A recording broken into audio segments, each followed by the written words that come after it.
మన ప్రభుని యేసుక్రీస్తు నామంలో మీకు అందరికీ మరొకసారి వందనాలు సమర్పిస్తున్నాను. మానవుని గూర్చిన సత్యంలో మనం అనేక అంశాలు పరిశీలన చేస్తూ ఉన్నాం.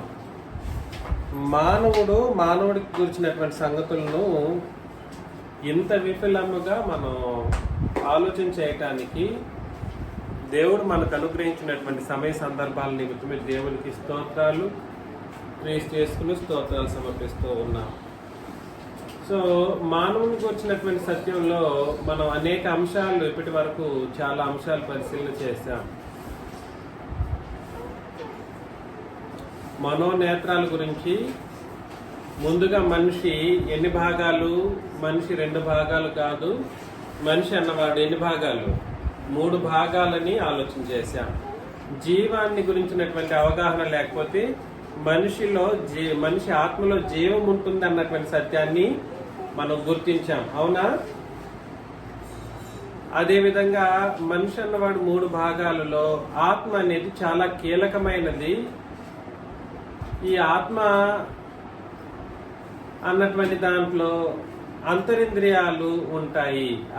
ఆత్మకి ఏముంటాయి అంటే అంతరింద్రియములు ఉంటాయి అని పరిశీలన చేస్తూ అంతరింద్రియాలను ఏమేమని ఆలోచన చేశాము. అంతరింద్రియాలు ఏమేమి ఉన్నాయి? మనస్సు, మనస్సాక్షి, మనోనేత్రాలు, హృదయము, మంచి చెడ్ల జ్ఞానం అనేటువంటి 5 అంతరింద్రియాలు మానవ ఆత్మకు ఉంటాయి అన్నటువంటి సత్యాన్ని గ్రహించాం. అందులో మనసాక్షి గురించి కొన్ని పాఠాలు, అదేవిధంగా మనోనేత్రాలకు సంబంధించినటువంటి పాఠాలు మనం విన్నాం, అవునండి? విన్నాం. ఈరోజు హృదయం గురించి ఆలోచన చేస్తాం. దేని గురించి? హృదయం గురించి.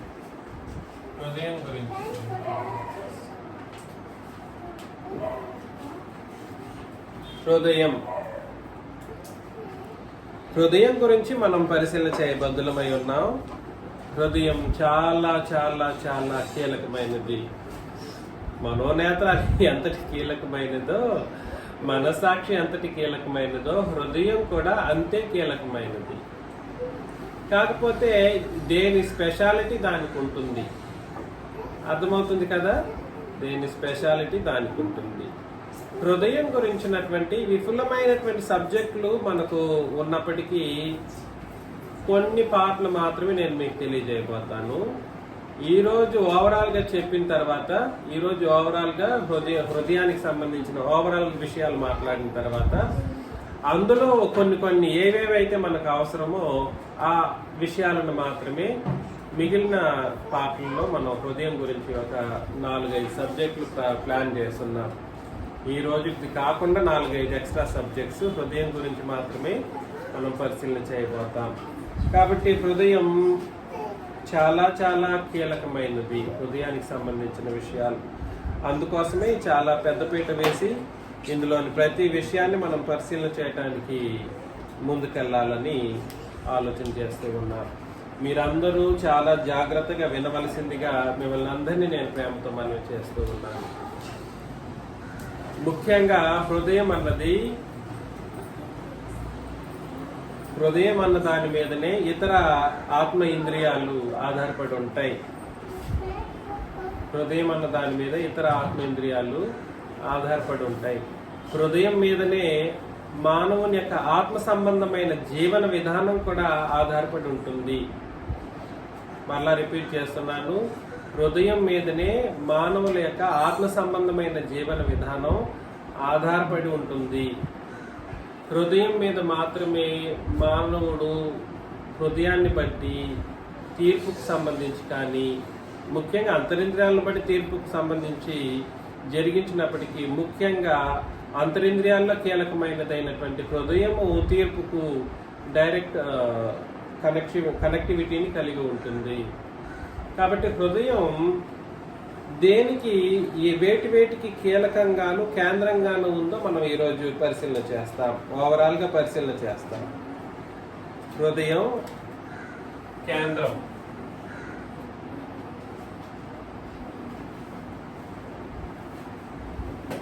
హృదయం ముఖ్యంగా చదవండి.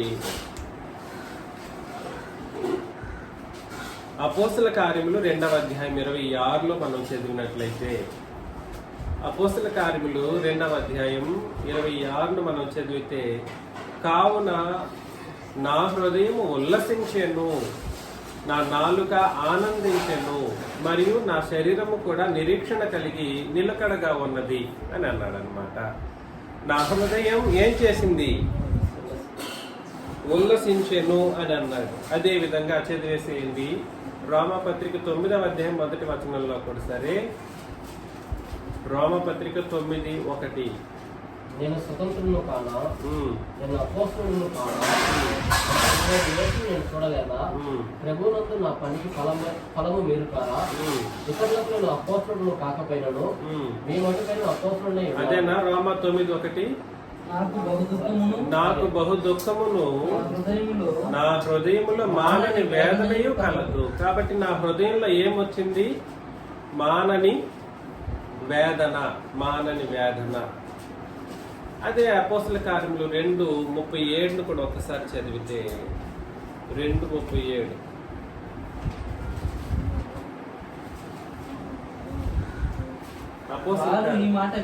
విని కాబట్టి ఒకసారి ఆలోచన చేయండి.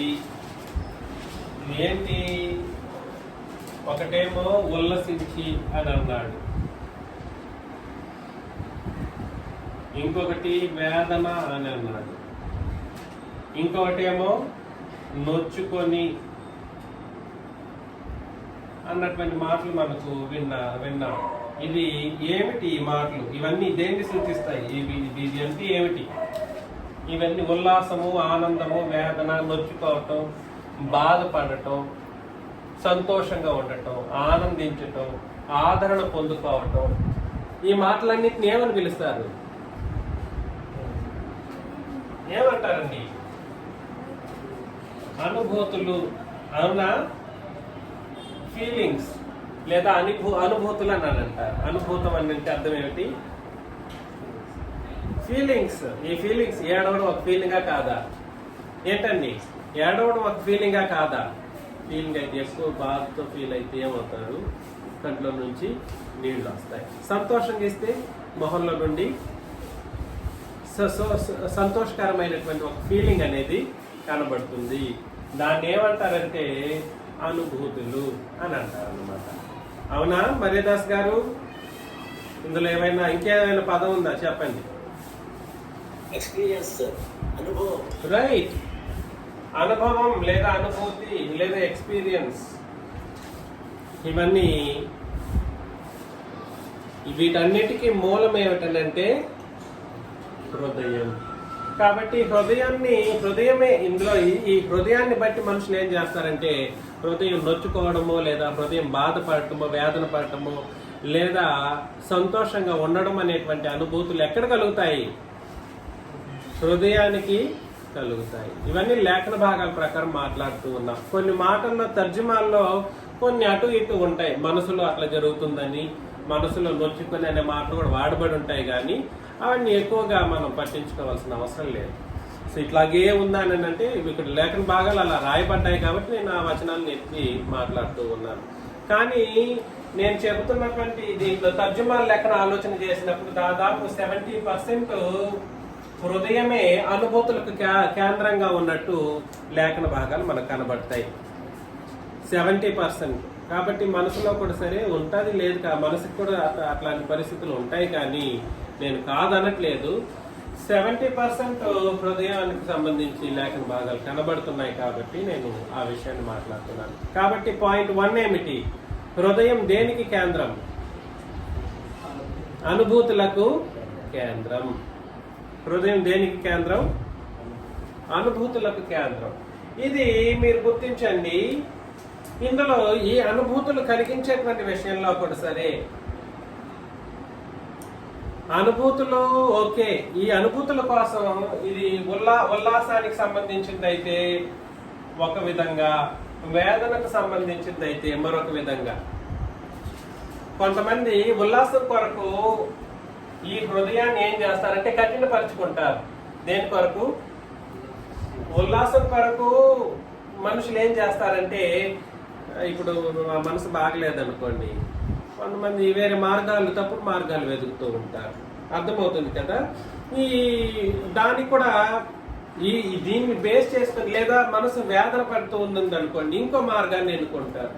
ఎప్పుడు నాకు వేదనగానే ఉంది, ఈ ఒక్క రోజుకి తప్పుడు పని చేసేస్తాం అన్నట్లుగా చేస్తూ ఉంటారు. సో పరిస్థితి ఏమిటంటే, ఈ అనుభూతులను బేస్ చేసుకుని మనిషి యొక్క ఆత్మ సంబంధమైనటువంటి జీవన విధానం కూడా సరే ఆధారపడి ఉంటుంది.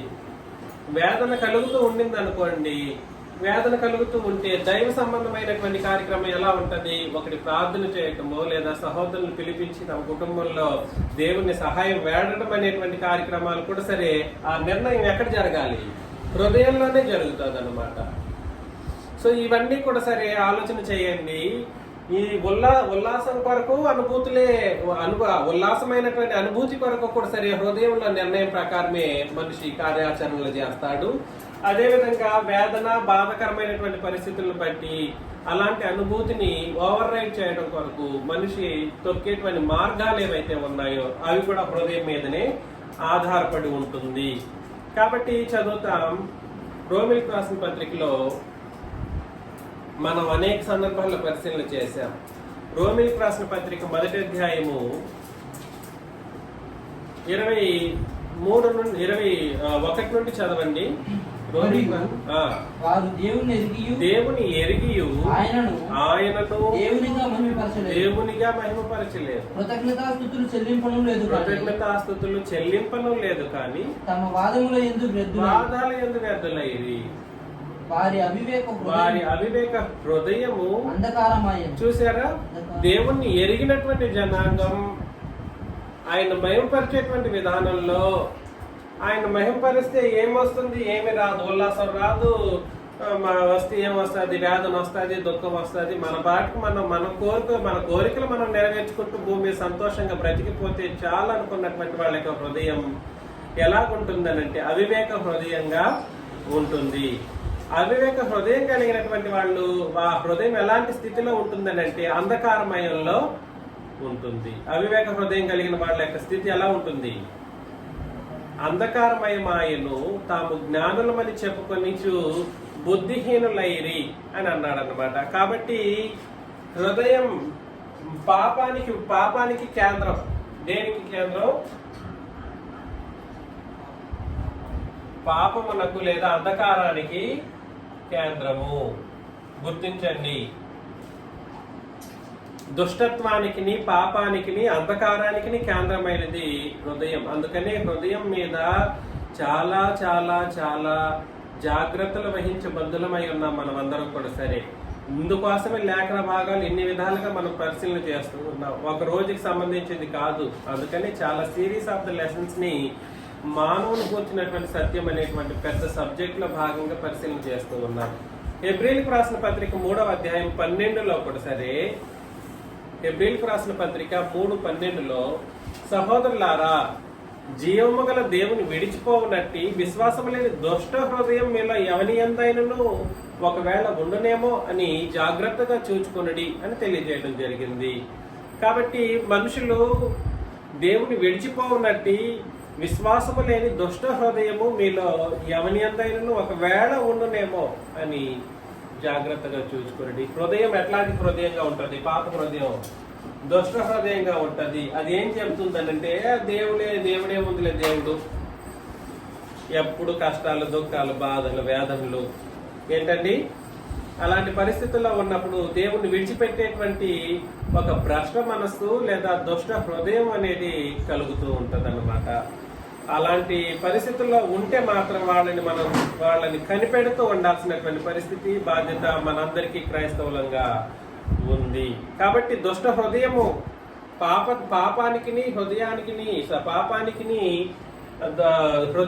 ఎంతో అవినాభావ సంబంధం ఉంటుందండి. గుర్తించండి. అపోస్తల కార్యములు ఇశ్రాయేలు జనాంగం కూడా సరే, అపోస్తల కార్యములు 28వ అధ్యాయం 27లో, అపోస్తల కార్యములు 28వ అధ్యాయం 27ను మనం చదివినట్లయితే, ఈ ప్రజలు అంటే ఇశ్రాయేలీల గురించి మాట్లాడుతున్నాడు. మరలా నేను అది తిరిగి తప్పుగా అర్థం చేసుకోకండి. ఇశ్రాయేలీల సంగతి గురించి మాట్లాడుతూ ఈ ప్రజలు కన్నులారా చూచి చెవులారా విని మనసారా గ్రహించి నా వైపు తిరిగి నా వల్ల స్వస్థత పొందకుండానట్లు వారి హృదయం ఏమైంది? క్రొవ్వి ఉన్నది. వారి చెవులు మందముగా విని కన్నులు మూసుకొని ఉన్నారు అని పరిశుద్ధాత్మ యెషయా ప్రవక్త ద్వారా మీ పితరులతో చెప్పిన మాట సరియే అని అన్నాడు. కాబట్టి హృదయము క్రొవ్వినటువంటి హృదయం పాపం చేసే విషయంలో పాపము ఇది అంధకారం, ఇది పాపం అనేటువంటి ఒక మాటను బట్టి దీన్ని ఏమని చెప్పాడు ఇతర మాటలతో అంటే ఏమన్నాడు? దుష్ట హృదయం అని అన్నాడు, అదేవిధంగా అంధకార హృదయం అని అన్నాడు, అవివేక హృదయం అని అన్నాడు, అంధకారంలో ఉంది అని అన్నాడు, అదేవిధంగా ఏమని చదివాము? క్రొవ్విన హృదయము అని అన్నాడు. ఇంకా రోమిల్కి రాసిన పత్రిక మొదటి అధ్యాయం 24 కూడా మనం చదివితే ఈ హేతువు చేత వారు తమ హృదయముల దురాశలను అనుసరించి, దేన్ని అనుసరించి? దురాశలు. పాపమా పవిత్రమా? పాపం, దురాశ. ఆ తర్వాత 2:5 కూడా సరే, నీ కాఠిన్యమును మార్పు పొందని నీ హృదయమును అనుసరించి. కఠినమైన హృదయం. ఈ మాటలు ఉన్నాయి చూడండి, కొంచెం నేను సునాయాసంగా మాట్లాడుతున్నప్పటికీ చాలా చాలా విరివిగాను చాలా తీవ్రంగాను ఆలోచన చేయవలసినటువంటి పరిస్థితులు ఉంటాయి. ఎవరి యొక్క మనసు కఠినంగా ఉంటుందో, ఎవరు ఎక్కువ దురాశను కలిగి ఉంటారో, ఎవరు క్రొవ్వినటువంటి హృదయం అంటే అర్థం ఏమిటో తెలుసా అండి? మరలా చెప్తున్నాను, అర్థం చేసుకోండి. క్రొవ్విన హృదయం అని అంటే చెప్పిన లేఖన భాగాలను మనసుకు ఎక్కించుకోలేరు. వాళ్ళ యొక్క హృదయం ఎలా ఉంటుంది? క్రొవ్విన హృదయంగా ఉంటుంది. ఎంత చెప్పినా వాళ్ళు పట్టించుకోరు, లెక్క లేకుండా ఉంటారు. లెక్క లేకుండా ఉండే వాళ్ళనే క్రొవ్విన హృదయం కలిగిన వాళ్ళు అని అంటారన్నమాట. అంధకారము, దుష్ట హృదయంలా కలిగినటువంటి పరిస్థితులు ఎవరైతే ఉంటారో వాళ్ళందరూ ఏం చేస్తారు? పాపం చేసిన వాళ్ళుగా ఉంటారు. పాపము దేనికి కేంద్రము?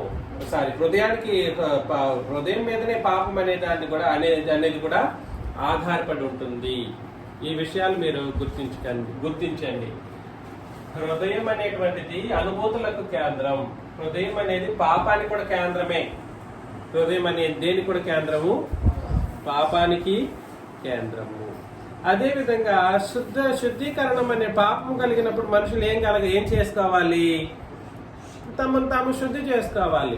ముఖ్యంగా శుద్ధి చేసుకోవాల్సింది ఏమిటో మనం అనేక సందర్భాల్లో పరిశీలన చేశాం.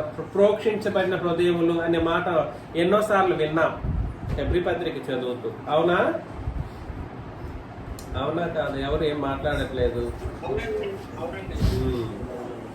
మొదటి దశలోనికెళ్ళి రాసిన పత్రిక 3:12 మనం చదివినట్లయితే, మొదటి దశలోనికెళ్ళి రాసిన పత్రిక 3వ అధ్యాయం 12వ వచనం చదివినట్లయితే, మరియు మన ప్రభువైన యేసు తన పరిశుద్ధులందరితో వచ్చినప్పుడు మన తండ్రి అయిన దేవుని ఎదుట మీ హృదయములను పరిశుద్ధత విషయమై అనింద్యమైనదిగా ఆయన స్థిరపరచుటకై. కాబట్టి పరిశుద్ధత లేదా శుద్ధి అనేటువంటిది లేదా రక్త ప్రోక్షణ అనేటువంటిది దేనికి సంబంధించినటువంటి మాట? ఆత్మకు సంబంధించిందే అయినప్పటికీ ముఖ్యంగా శుద్ధీకరణం అనేది, పరిశుద్ధత అనేది దేనికి సంబంధించింది? దేనికండి? ఏ హృదయం అనేది పాపానికి కేంద్రంగా ఉందో ఆ హృదయమే ఏం చేయబడాలని అంటే పరిశుద్ధతను కలిగి ఉండాలి. ఏం కలిగి ఉండాలి? పరిశుద్ధతను కలిగి ఉండాలి. ఈ హృదయం అనేది పరిశుద్ధంగాను, ఇంకా అనేక మాటలను మనం చదివినట్లయితే పవిత్రమైనదిగా పెట్టుకోవాలి హృదయాన్ని అని. అదేవిధంగా ఈ హృదయం అనేది పరిశుద్ధతను కలిగిన దానిగా, పరిశుద్ధతకు కేంద్రంగా పెట్టుకోవాలి, పవిత్రతకు కేంద్రంగా పెట్టుకోవాలి అన్నట్లుగా అనేక లేఖన భాగాలు మనకు తెలియజేస్తుంది. కాబట్టి ఒక మాటలో నేను చెప్పట్లేదు, మనం ఒక అవుట్లైన్ మాత్రమే మనం పరిశీలన చేస్తూ ఉన్నాం ఈరోజు. హృదయానికి సంబంధించినటువంటి అవుట్లైన్ ఇది. పరిశుద్ధత అనేది ఎలా కలుగుతుంది హృదయానికి అనే దాన్ని మనం ఒక పెద్ద సబ్జెక్టుగా మనం మరొకసారి పరిశీలన చేస్తాం. అర్థమవుతుంది కదండి. అందుకే అవుట్లైన్ అనే మాటతో నేను ప్రారంభించాను, గుర్తించండి. హెబ్రీ పత్రికలో 4:12 మనం చదివినట్లయితే, హెబ్రీ పత్రిక 4:12 మనం పరిశీలన చేస్తే, ఎందుకనగా దేవుని వాక్యము సజీవమై బలము గలదై రెండంచులు గల ఎటువంటి ఖడ్గము కంటెను వాడిగా ఉండి ప్రాణాత్మలను కీళ్లను మూలుగును విభజించినంత మట్టుకు దూరుచు హృదయం యొక్క తలంపులను ఆలోచనలను శోధించుచున్నది అని అన్నాడు. కాబట్టి హృదయం దేనికి కూడా కేంద్రం? తలంపులు లేదా ఆలోచనలు. హృదయం అనేది దేనికి కేంద్రము?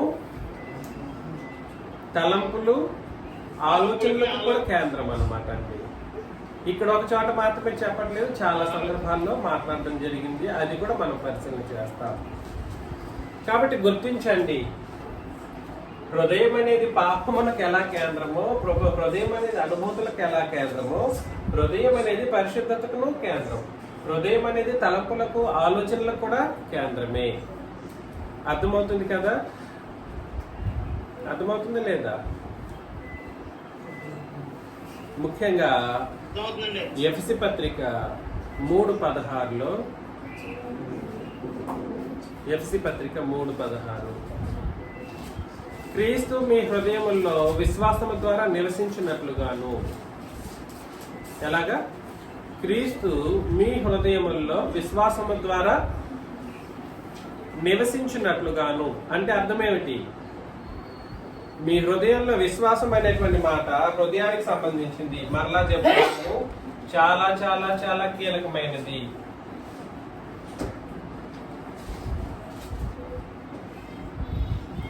ఇది చాలా పెద్ద సబ్జెక్ట్.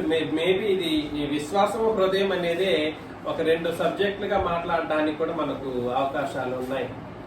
కానీ నేను పార్ట్ 1 చెప్పుకుంటూ వెళ్ళాలన్నది నా ఉద్దేశం. కానీ ఇంకా పరిస్థితులు తప్పట్లేదు కాబట్టి నేనే చాలా విషయాలు మాట్లాడేయడం జరుగుతూ ఉంది. హృదయంలోనే విశ్వాసం అనేది పుడుతుంది. ఎక్కడ? హృదయంలోనే విశ్వాసం అనేది పుడుతుంది. కాబట్టి హృదయం అనేది విశ్వాసానికి కేంద్రం. హృదయం అనేది విశ్వాసానికి కేంద్రం. ఇక్కడ ఒక చోట మాత్రమే కాదు, చాలా పెద్ద సబ్జెక్ట్ ఉంది దీనికి సంబంధించి నేను మాట్లాడుతున్నాను. మరలా ఒకసారి రివైజ్ చేయండి. హృదయం అనేది అనుభూతులకు కేంద్రం. హృదయం అనేది విశ్వాసానికి కేంద్రం.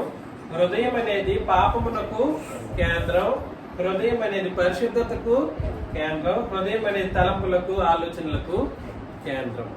ఏదైనా ప్రాక్టీస్ చేయాలనుకున్నారనుకోండి, ఇప్పుడు బ్రదర్ చెప్పారు, అనుభూతి అనే మాటకు అభ్యాసము అన్నట్లుగా కూడా అనుభవము అని కూడా చెప్పవచ్చు అని. ఆ అనుభవం అనేది వాస్తవమే. అనుభవం, ఈ అభ్యాసం అనేటువంటి పరిస్థితులు ఏవైతే ఉన్నాయో వీటికి దాదాపు సమానమైనటువంటి లేఖన భాగాలు మనకు కనబడుతూ ఉంటాయి. ఈ హృదయాన్ని సరిగ్గా కానీ అభ్యసించామనుకోండి, ఏదేది పాజిటివ్ గా ఉంటాయో అవన్నింటినీ మనం సరిగ్గా జరిగించగలం. 2వ పేతురు పత్రిక 2వ అధ్యాయము 14లో, 2వ పేతురు పత్రిక 2:14 మనం చదివినట్లయితే, వ్యభిచారిణిని చూచి ఆశించుచు పాపము మానలేని కన్నులు గలవారును అస్థిరులైన వారి మనసులను మరలు కొల్పుచు లోభిత్వమందు సాధకము చేయబడిన హృదయము గలవారును శాపగ్రస్తులయ్యండి. కాబట్టి సాధకం చేసేది దేన్ని సాధకం చేస్తారు కొంతమంది? దేన్ని సాధకం చేస్తారు?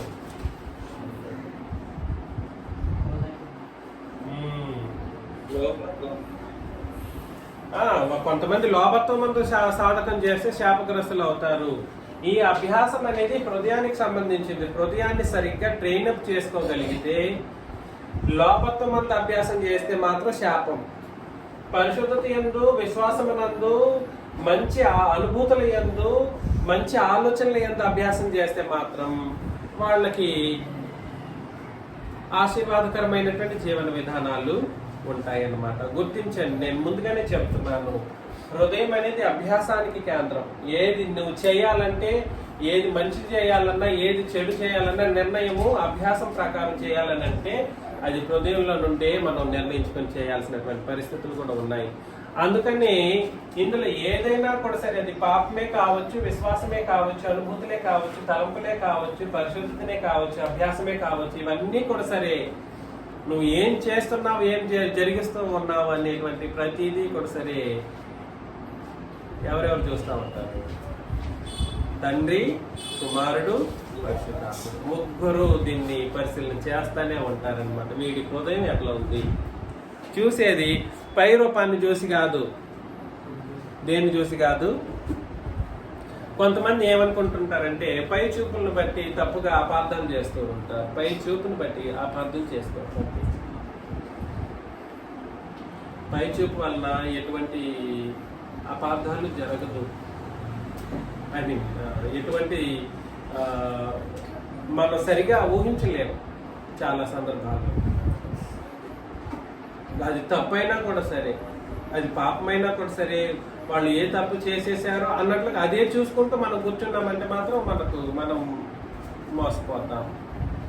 కాబట్టి పరిస్థితి ఏమిటంటే దేవుడు మన యొక్క హృదయాలను ఎలా ఎరుగుతారో అదేవిధంగా మన ప్రభువుని క్రీస్తు చేసి మన హృదయాలను ఎరుగుతారు. అదేవిధంగా పరిశుద్ధాత్మను మన హృదయాలను ఎరుగుతారు అన్నమాట. ఒక వచనం మాత్రం చూస్తాం. అపోస్తల కార్యములు 15వ అధ్యాయము 8ని మనం చదివినట్లయితే చాలా వచనాలు మాట్లాడుకోవచ్చు. అపోస్తల కార్యాలు 15:8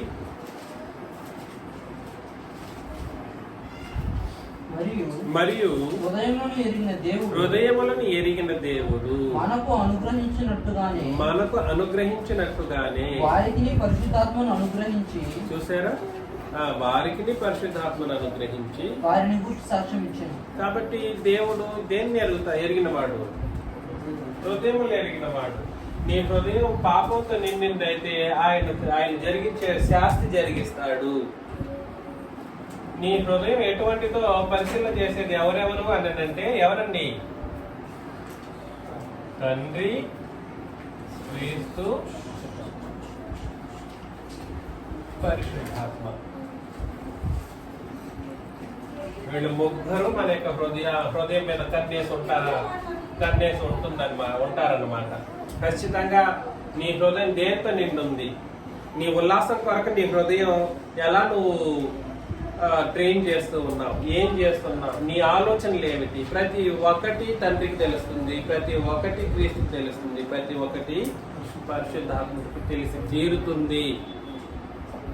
కాబట్టి ఏం ఆలోచనలో ఉన్నామో మనం జాగ్రత్తగా పరిశీలన చేసుకుంటూ ఉండాలన్నమాట. మనం తప్పుగా ఆలోచన చేస్తే, ఆలోచన వస్తే అబ్బా నా తండ్రికి, నా క్రీస్తుకి, నా పరిశుద్ధాత్ముడికి వ్యతిరేకమైన ఆలోచన, కాబట్టి నేను అలాంటి ఆలోచన చేయడం మంచిది కాదనేటువంటి ఇమ్మీడియట్ కరెక్షన్ అనేది మనం చేసేసుకోవాలి. తప్పుడు ఆలోచన రాకూడదు అనేది కాదు ఇక్కడ కండిషన్. వస్తుంది, వచ్చినప్పుడు దాన్ని ఎలా ఏం చేయాలి?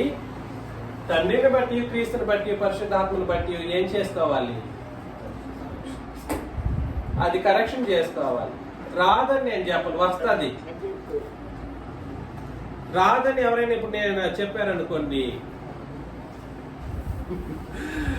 అది అట్టర్ ఫ్లాప్ గా వాళ్ళు తప్పులో ఉన్నారని చెప్పగలరు. అదే విధంగా చాలా చాలా కీలకమైనది, ఇది కూడా చాలా పెద్ద సబ్జెక్టు. మనం మాట్లాడబోయే సబ్జెక్ట్ లో హృదయానికి అవినాభావ సంబంధాన్ని డైరెక్ట్ గా కలిగి ఉండేది ఇంకొకటి ఉంది. దాని ప్రకారం మీ హృదయాలను అభ్యాసం చేసుకోవాలి. ఎవరైనా గెస్ చేయగలరా? చెప్పేసేయండి, సులభంగా చెప్పగలరు. కాదు, ఏదో సీరియస్ గా చెప్పబోతారనుకుంటే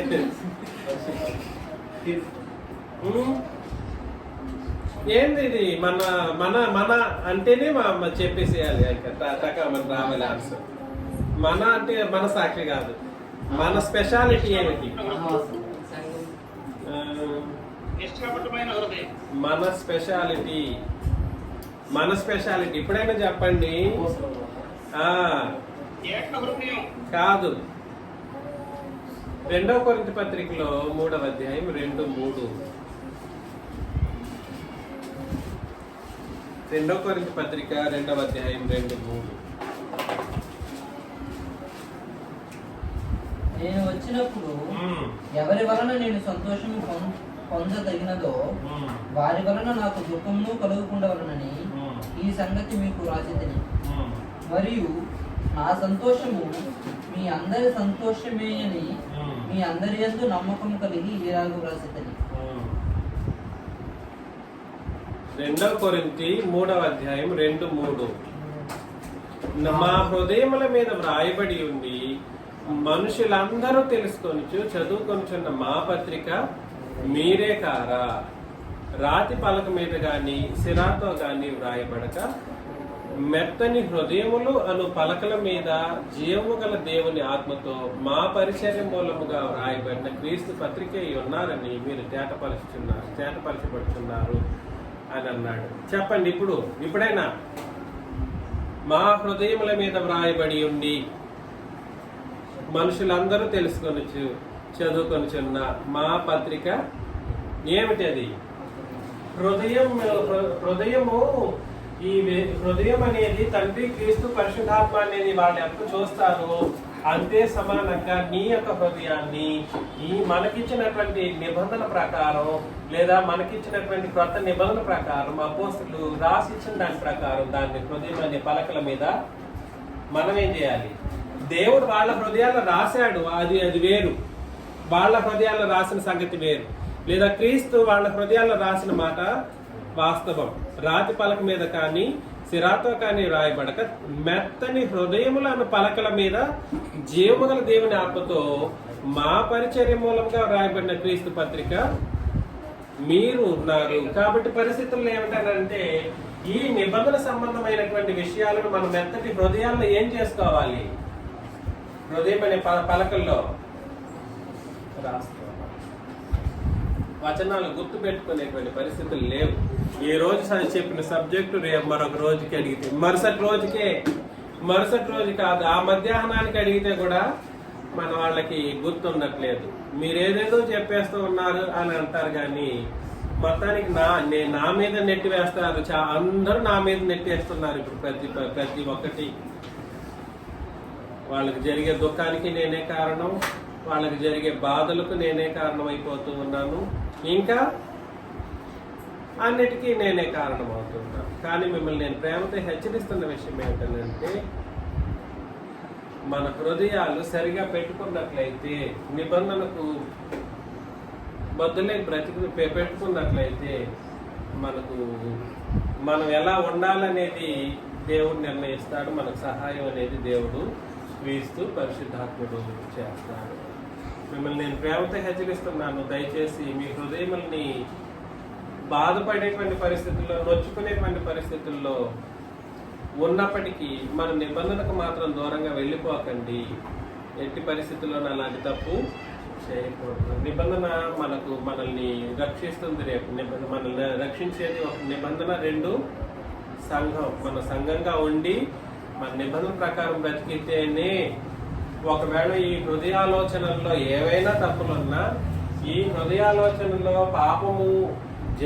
పాపం అనే కార్యం చేసినా, లేదంటే అనుభూతుల్లో ఏమైనా దేవునికి విరోధంగా జరిగించిన వాటన్నిటికీ తప్పులు, వాటన్నిటికీ సరిదిద్దేటువంటి మార్గాన్ని దేవుడు మన నిబంధనలో పెట్టేశాడు. క్షమించేది వీళ్ళు ముగ్గురు. ఎవరెవరు? వీళ్ళు ముగ్గురు క్షమిస్తారు నిబంధనను బట్టి. అందుకోసమే హృదయం అనే దాన్ని మనం సరిగ్గా పెట్టుకోవాలంటే, 1 నిబంధన దగ్గరకు వచ్చేసేయాలి. 2 మన తండ్రి, మన క్రీస్తు, మన పరిశుద్ధాత్ముడు మనల్ని చూస్తున్నారన్నటువంటి సుస్పష్టమైనటువంటి ఆలోచనలు ఎల్లప్పుడూ కలిగి ఉండవలసినటువంటి బాధ్యత మనకందరికీ ఉంది. హెబ్రీయులకు రాసిన పత్రిక 8వ అధ్యాయంలో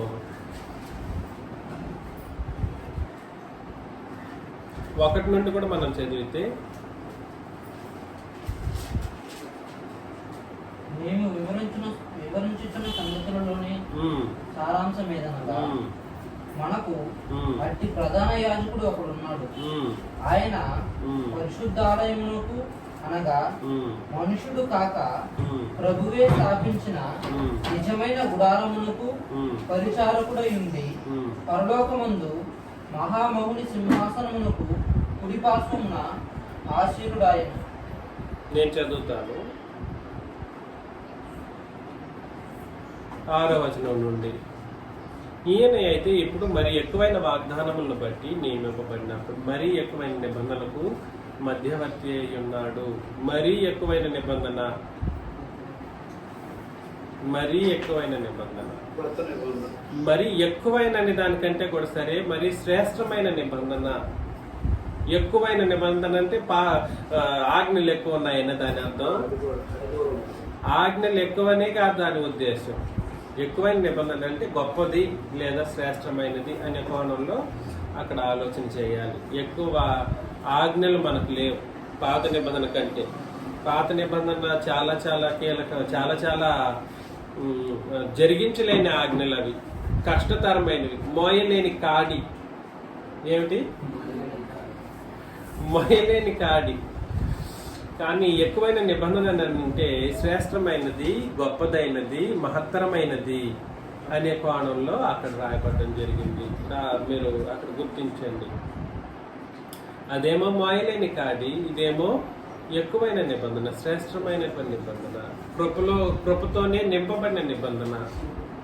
దేంతో నింపబడింది?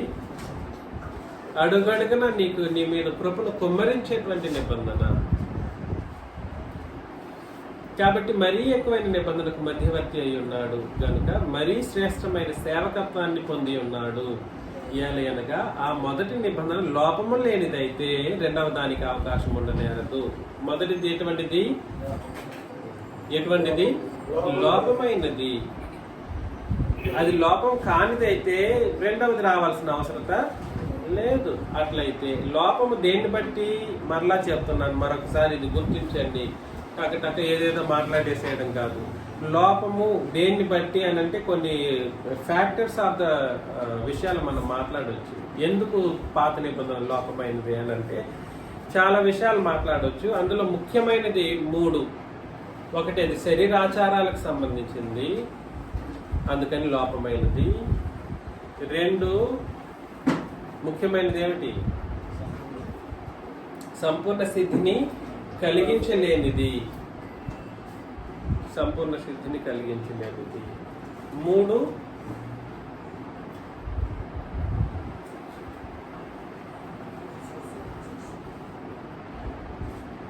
మూడవది ఎటువంటిది? అది హృదయంలో పెట్టుకోలేనిది. అందుకే అక్కడ అన్నాడు, 8 నుండి చదువుతాం. అట్లయితే ఆయన ఆక్షేపించి వారికి ఇలాగ చెప్తున్నాడు, ప్రభువు ఇట్లనెను, ఇదిగో ఒక కాలం వచ్చుచున్నది, అప్పట్లో ఇశ్రాయేలు ఇంటి వారితోనూ యూదా ఇంటి వారితోనూ నేను క్రొత్త నిబంధన చేయదును. క్షమించండి, 3వది నేను ఏదో చెప్పబోయి ఇది చెప్పాను. 3వది సమస్త లోకానికి సంబంధించింది క్రొత్త నిబంధన, అది ఇశ్రాయేలీలకు సంబంధించింది మాత్రమే. 3వ పాయింట్. అది 3 పాయింట్స్ లో ఒకటేమిటి? ఎందుకు లోపమైనది అని అంటే మొట్టమొదటిది ఏమిటి? అది శరీరాచారాలకు సంబంధించింది. 2, సంపూర్ణ సిద్ధిని కలిగించలేనిది. 3, ఇశ్రాయేలీలకు మాత్రమే సంబంధించినదై సమస్త లోక జనులకు సంబంధించిన నిబంధన కాదు, కాబట్టి అది లోపమైనది. అందులోని ఆజ్ఞలను హృదయంలో పెట్టుకోకపోవడం కూడా ఒక పాయింటే. చాలా పాయింట్లు ఉన్నాయి, 100 పాయింట్లు చెప్పొచ్చు. అందులో కృప లేనిదని కూడా చెప్పొచ్చు. దేంట్లో కృప లేదు? కనికరం ఉందా? కనికరం ధర్మశాస్త్రంలో లేదు.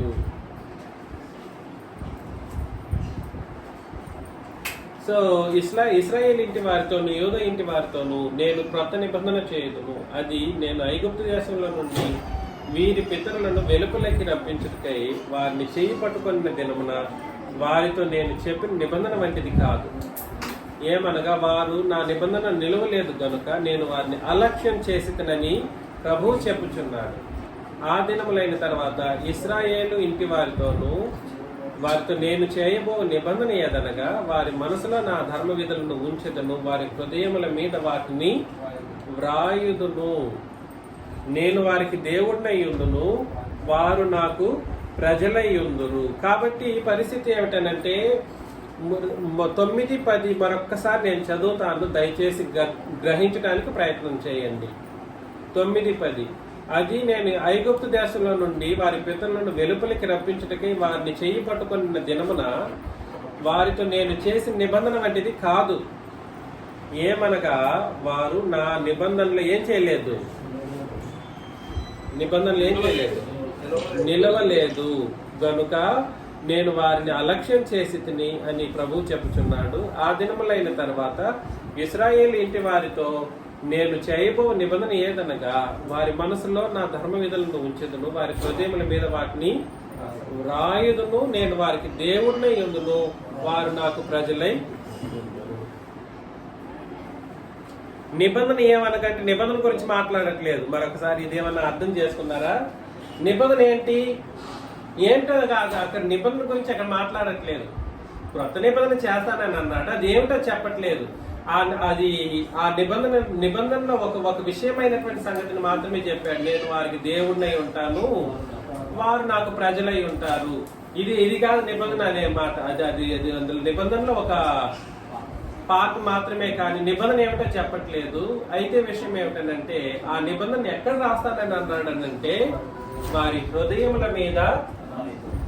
వాళ్ళు ఇశ్రాయేలు జనాంగము ఇందులో ఈ హృదయంలో వాళ్ళ నిబంధనలు రాసుకున్నారా అనంటే రాసుకోలేదు. కాబట్టి వాళ్ళు ఏం చేయలేకపోయారు, నిలవలేకపోయిరి అని అన్నాడు. అందుకే 19వ వచనం మరొకసారి చదివాను నేను. ఏమని అన్నాడంటే, ఏమనగా వారు నా నిబంధనలో, ఎవరండి? ఇశ్రాయేలీయులు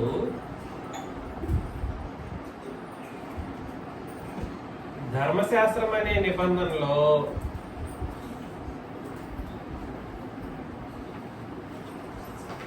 ఏం చేయలేదు, నిలవలేదు. చాలా చాలా చాలా ఇంపార్టెంట్ విషయం. ఎందుకు నిలవలేదు అని అంటే ఇది కూడా సరే, ధర్మశాస్త్రం కూడా సరే ఆత్మ సంబంధమైనది, నీతికి కారణమైనది. ధర్మశాస్త్రం కూడా సరే ఉత్తమమైనది, పరిశుద్ధమైనది. దాన్ని వాళ్ళు ఎక్కడ పెట్టుకోలేకపోయారు, ఎక్కడ పెట్టుకోలేదు, హృదయంలో పెట్టుకొని జరిగించాలి ఇవన్నీ. కానీ వాళ్ళు హృదయంలో జరిగించలేదు. ఏ హృదయంలోనైతే వాళ్ళు జరిగించలేదు, అదే హృదయంలో క్రొత్త నిబంధన దేవుడు ఏం చేస్తున్నాడు,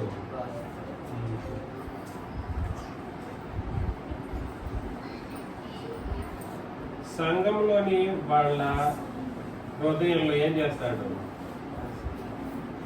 రాయును. క్షమించండి, అపోస్తల హృదయాల్లో రాస్తాడు. వాళ్ళు ఏం చేయాలి, ఈ బోధ ప్రకారం మనమందరం ఏం చేయాలి, ఆ క్రొత్త నిబంధనను మన హృదయంలో రాసుకోవాలి, పెట్టుకోవాలి, మనసులో పెట్టుకోవాలి. విన్నట్టు మర్చిపోకూడదు. చెప్తున్నది ఏమైనా అర్థమవుతుందా? దేవుడు వాళ్ళ హృదయాల్లో రాశాడు, అపోస్తల హృదయాల్లో రాశాడు. వాళ్ళు రాసిన దాన్ని ఏం చేశారు, పత్రికల రూపంలో మన మధ్యలో పెట్టేశారు. ఎన్ని పెట్టారు మన మధ్యలో? ఎన్ని పుస్తకాలు పెట్టారు? ఎన్ని పుస్తకాలు పెట్టారు? అపోస్తలులు రాసి ఎన్ని పుస్తకాలు పెట్టారు? 27 పుస్తకాలు, క్రొత్త నిబంధన పుస్తకాలు. ఎన్ని పుస్తకాలు? 27, 24. క్షమించండి, 23. ఎన్ని పుస్తకాలు? 23.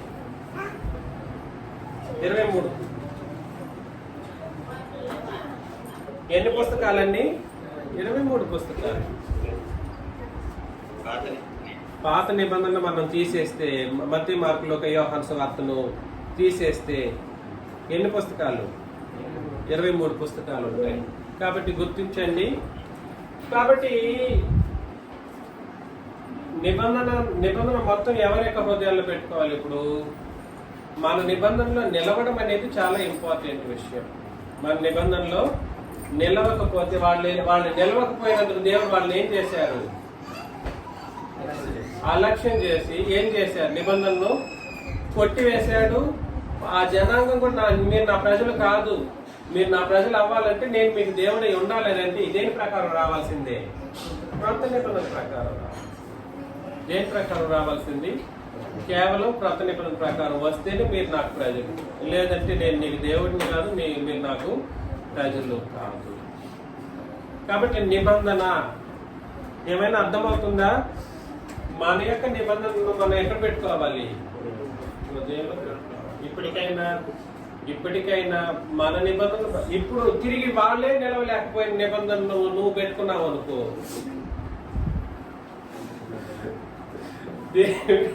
దేవుడు చెప్పేశాడు వాళ్ళు నిలబడలేదురా నాయనలారా, ఎప్పటికీ నిలబడలేదు ఇశ్రాయేలు జనాంగం. నా నిబంధనలు వాళ్ళు నిలవకపోయినందుకు నేను వాళ్ళని ఏం చేశాను? అలక్ష్యం చేసి వదిలిపెట్టేశాను. ఎట్లా పోతే పోయింది ఆయన వదిలిపెట్టేశాను అని వాళ్ళ గురించి చెబితే, లేదు మాకు ఆ నిబంధన కూడా కావాలని నువ్వు కొన్ని విషయాలు దాని ప్రకారం జరిగించడానికి ఆయన ప్రయత్నం. ఇప్పుడు సామెతల గ్రంథంలో విషయాలు చదివారు అనుకోండి, ప్రసంగి గ్రంథంలోనో సామెతల్లోనో కీర్తనల్లోనో, ఆ తర్వాత ఈ మారల్ వాల్యూస్ కి సంబంధించినటువంటి సంగతులను మనం పరిశీలన చేసినప్పుడు నీతిమంతుడు అనేటువంటి మాటలు ఎక్కువ వస్తున్నందుకు దాని ప్రకారం ఎక్కువ మౌనంగా ఉంటాడనో, లేదంటే అట్లా ఉంటాడనో ఇట్లా ఉంటాడనో చేసే కొన్ని వచనాలను బట్టి మనం కార్యాలు చేయడానికి నేను ప్రయత్నం చేశామనుకోండి, నిన్ను అలక్ష్యం చేస్తాడు. వాళ్ళని అలక్ష్యం చేసినట్లు నిన్ను కూడా ఏం చేస్తాడు? అలక్ష్యం చేస్తాడు. మిమ్మల్ని నేను ప్రేమతో హెచ్చరిస్తున్న విషయం ఏమిటంటే, మీ హృదయంలో ఉన్న నిబంధన ఏ నిబంధన?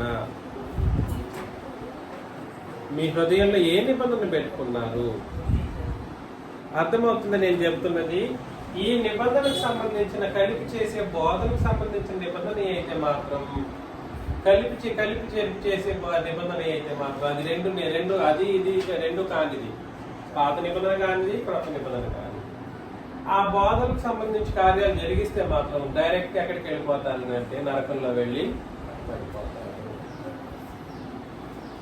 సో హృదయం దేనికి కేంద్రంగా మనం పెట్టుకోవాలి అని అంటే గుర్తించండి, దీన్ని బట్టి విశ్వాసం అనేది ఉండాలి. ఈ నిబంధన బట్టి ఉండాలి. ఈ నిబంధన బట్టి తండ్రి, క్రీస్తు, పరిశుద్ధాత్ముడు మన యొక్క హృదయాలను చెక్ చేస్తూ ఉంటారు. దేని బట్టి చెక్ చేస్తారు? మన యొక్క హృదయాన్ని చెక్ చేస్తారు. ఎట్లా చెక్ చేస్తారు? ఏం ఆలోచన చేస్తున్నారు అవన్నీ చూస్తారు. కానీ ముఖ్యంగా బేరీజ్ వేసేది మాత్రం వీడి నిబంధన ప్రకారం ఉన్నాడా లేదా అని చెక్ చేసేది దేన్ని చెక్ చేస్తారు? హృదయాన్నే చెక్ చేస్తారు. ఇక్కడ ఒక చాటే చెప్పట్లేదు, చాలా సందర్భాల్లో ఈ హృదయం అనేటువంటి ఒక దాన్ని మనసులోనూ మన యొక్క హృదయాల్లోనూ పెట్టుకోవాల్సినటువంటి పరిస్థితి ఉందన్నట్లుగా లేఖన భాగాలు మనకు హెచ్చరిస్తూనే ఉంటాయి ప్రతి సందర్భంలోనూ. అర్థమవుతుంది కదండి? అర్థమవుతుందా లేదా? హృదయంలో మన హృదయంలో ఏముంది, ఏం పెట్టుకొని ఉన్నాం అనేటువంటిది నిబంధన సంబంధమైన విషయాలను పెట్టుకుంటే నిబంధన సంబంధమైనటువంటి సంగతులను బట్టి మనం భూమి మీద కార్యాచరణలు చేస్తాం. చాలా వరకు మన సహోదరుల్లో వయసైన వాళ్ళు ఎక్కువ మంది ఉన్నారు. వాళ్ళు ఏమన్నారంటే మొదట్లో సంఘంలో చేర్చబడడానికి మునుపు మాకెక్కడ ఇవన్నీ గుర్తుండిపోతాయి, ఇవన్నీ మేము వింటూ ఉన్నాం కానీ మనసులో పెట్టుకునేవి కావులేంటి అన్నట్లు చెప్పారు. కానీ కొద్ది కాలంలోనే అందరూ ఈ లేఖన భాగాలను మన క్రొత్త నిబంధన సంగతులను మనసులో పెట్టుకోవడం అనేది చాలా చాలా సంతోషించదగినటువంటి, హృదయంలో సంతోషించదగినటువంటి ఒక విషయం. వయసు అయిపోయింది అనేటువంటి ఒక విషయం కాదు, కానీ హృదయంలో పెట్టుకున్నారు. ఆ విషయంలో ఆ పరిస్థితులను బట్టి చాలా సంతోషిస్తున్నాను. సో ఆ విధంగానే ప్రతి సంగతులను మన యొక్క నిబంధన విషయాలను మనం ఏం చేసుకోవాలంటే హృదయంలో పెట్టుకోవాలి. చివరిగా హృదయము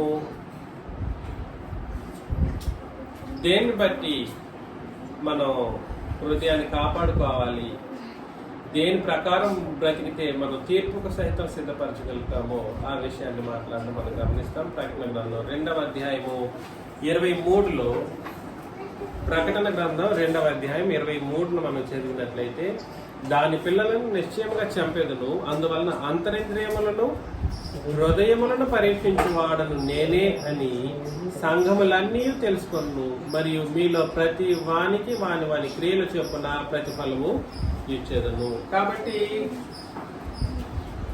హృదయం అభ్యాసం అని అన్నాను, లేదా క్రియలు అని కూడా అంటారండి. గుర్తుపెట్టుకోండి, అభ్యాసం అన్నా క్రియలు అన్నా ఒకటే, సాధకము అని అన్నా కూడా ఒకటే. ఈ అభ్యాస క్రియలు అనేటువంటివి దేని ప్రకారం తీర్పు తీర్చబడుతుంది? హృదయములను పరీక్షించి నువ్వు మంచి పని చేసావా చెడ్డ పని చేసావా అనేది ఈ అభ్యాస క్రియలు లేదా సాధకం అనేటువంటివి హృదయాన్ని బేస్ చేసుకొని జరిగించేటప్పుడు ఈ క్రొత్త నిబంధన అనుసారంగా జరుగుతుంది అనమాట. దేని ప్రకారం జరుగుతుంది? దేని ప్రకారం జరుగుతుంది? క్రొత్త నిబంధన అనుసారంగా నీ హృదయం అనేది ఏం చేయబడుతుంది? పరిశీలన చేయబడుతుంది, పరీక్షించబడుతుంది. నీ అంతరింద్రియాలను పరీక్షిస్తాడు. అంతరింద్రియములతో పాటు ముఖ్యంగా కాన్సన్ట్రేషన్ దేని మీద ఉంటుందంట? హృదయం మీద ఉంటుంది. అంతరింద్రియాలు ఏవేవి?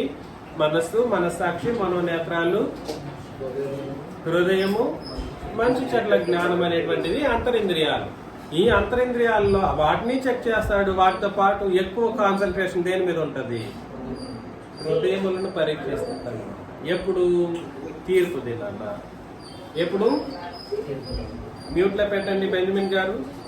తీర్పు దినాన ఏం చేస్తారండి? హృదయాన్ని పరిశీలన చేస్తారు. హృదయాన్ని పరిశీలన చేసి దాని ప్రకారము తీర్పు అనేది ఇవ్వడం జరుగుతుంది. అది క్రియలు మంచి క్రియలు అయితే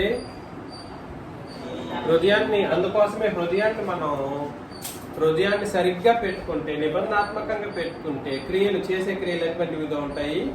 పరిశుద్ధమైన క్రియలు గాను, పరిశుద్ధమైనటువంటి కార్యాచరణలు మనం చేసిన వాళ్ళం గాను ఉంటాము. అలా జరిగించడం ద్వారా మనం ఏం చేయబడతామంటే తీర్పులు సరైన విధానంలో పాస్ అయిపోతాం. కాబట్టి హృదయము, నిబంధన, తర్వాత క్రియలు. ఏమేమి? హృదయము, నిబంధన, క్రియలు. ఈ మూడింటి మీద ఏం జరుగుతుంది? తీర్పు జరుగుతుంది. అర్థమవుతుంది కదండి? హృదయము, నిబంధన, క్రియల మీద, క్రియలను బట్టి ఏం జరుగుతుంది? తీర్పు. నువ్వు నల్లగా ఉన్నావు నరకం పోనా అన్నాడు దేవుడు. లేదా నువ్వు తెల్లగా ఉన్నావు పరలోకానికి రా అని అన్నాడు. నీ పళ్ళు వంకర టెంకరగా ఉన్నాయి కాబట్టి నువ్వు నరకం పో అని అనడు. అందుకని నేను మరలా రిపీట్ చేస్తున్నాను, మిమ్మల్ని ప్రేమతో హెచ్చరిస్తున్నాను. నీ హృదయాన్ని చూస్తాడు. ఇక్కడ హృదయములను ఎరిగిన వాడిని నేనే అని ఎవరు చెప్తున్నారని అంటే తండ్రిని దేవుడు కాదు, యేసు ప్రభు చెప్తూ ఉన్నారు. ఎవరు చెప్తున్నారు? యేసు ప్రభు చెప్తున్నటువంటి మాట. అందుకని నేను చెప్పాను, నీ హృదయాన్ని చూసేవాళ్ళు వీళ్ళు ముగ్గురు ఉంటారు, తండ్రి, క్రీస్తు, పరిశుద్ధాత్మ. నీ హృదయాన్ని పరిశీలన చేస్తూ ఉంటారు. కాబట్టి అంతరింద్రియములను హృదయములను పరీక్షించేవాడను నేనే అని సంఘములన్నీ తెలుసుకొనును. మరియు మీలో ప్రతి వానికి వాని క్రియల చొప్పున ఏమిస్తాడు? ప్రతిఫలము. ఈ ప్రతిఫలం అనేది నిబంధన ప్రకారం జరిగి ఉంటుంటే ఏమిస్తాడు?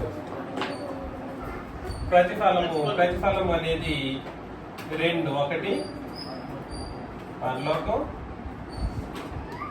రెండు నరకం. ఈ పరలోకం అనేది మనం పొందుకోవాలంటే మనకి ఇప్పుడు మార్గం ఆలోచన చేసేసాం. హృదయాన్ని కరెక్ట్ గా పెట్టుకోవాలి. నిబంధన మొత్తం ఎక్కడ నిండిపోవాలి? హృదయంలో నింపుకోవాలి. అదేవిధంగా ఆ నింపుకున్నటువంటి దాన్ని బట్టి క్రియలు అనేది చేస్తూ భూమి మీద బ్రతుకుతూ ఉన్నప్పుడు ప్రతిఫలంగా పరలోకాన్ని మనం సంపాదించుకుంటాం. అలా నన్ను నేను హెచ్చరించుకుంటూ మిమ్మల్ని అందరికీ హెచ్చరిస్తూ ముగిస్తున్నాను. మీకు అందరికీ క్రీస్తు యేసు నామములో వందనాలు సమర్పిస్తూ ముగిస్తున్నాను.